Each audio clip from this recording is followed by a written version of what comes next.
రాజ్యం ఉద్యోగం ఉన్నాయంటే కేవలము నీ కృపా. మెతుకు బ్రతుకు ఉన్నాయంటే కేవలము నీ కృపా.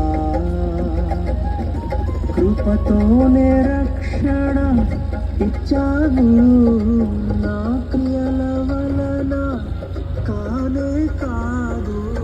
జీవితమంతా పునస్తుడను, నీ అందే నిత్యము అతిశయము. నీ కృపా, నీ కృపా ఆకాశము కంటే వెచ్చైనది. నీ కృపా